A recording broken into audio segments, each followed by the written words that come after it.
Why can you enjoy every minute with people you love and still need 2 hours alone before you feel like yourself? That's not antisocial. That's a bill coming due. From the outside, two people look exactly the same. One is in their room because the day took more than they had. The other is in their room because they are avoiding something. Same door, same silence, same worried text from a friend. And because they look identical, the people who love you pick the reading that scares them most. They decide you are shutting them out. So you start explaining. Then you start apologizing. Then you start skipping the thing you actually needed. And the friend is not wrong to worry. They just cannot see which one they are looking at. Here is what is actually happening. When another person is in the room, part of your attention is running a second job, tracking their face, reading their tone, watching your own delivery, deciding what comes next, holding the version of you that shows up for this particular person.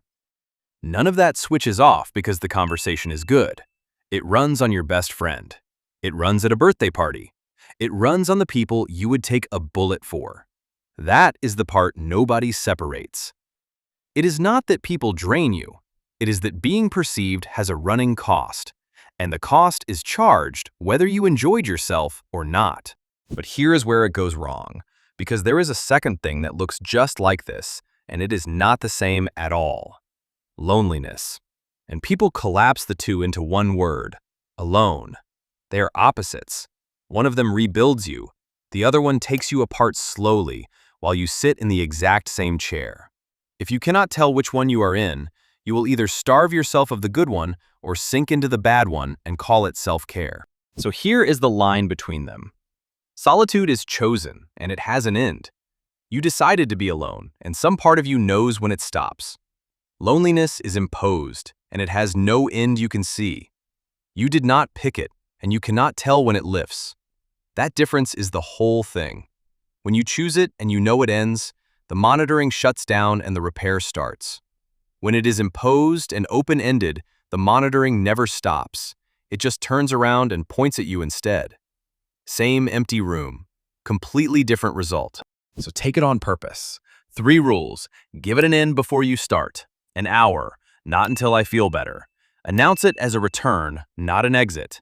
And no screen. A feed is still a room full of people. Watch what those 3 rules actually do.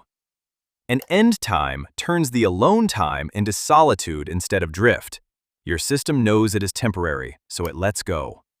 Announcing a return kills the reading that scares people. You are not leaving them. You are coming back better. And dropping the screen matters more than it sounds. A feed is faces, tone, judgment, performance. It is the exact job you are trying to put down. Scrolling alone is not solitude. It is the same shift in a smaller room.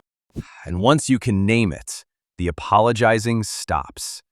You are not a person who is bad at people. You are a person whose maintenance is visible. Everyone pays that cost. Some people pay it in small amounts all day without noticing. You pay it in one block on purpose where you can see it. That is not a smaller life. That is a person who found the setting that works and stopped pretending it was a character flaw. So here is the one thing to do today. Pick your next block of alone time and give it 2 things it probably does not have: a start and an end. Say both out loud to whoever needs to hear it, then take it without explaining yourself. Subscribe if you want the mechanism, not the motivation.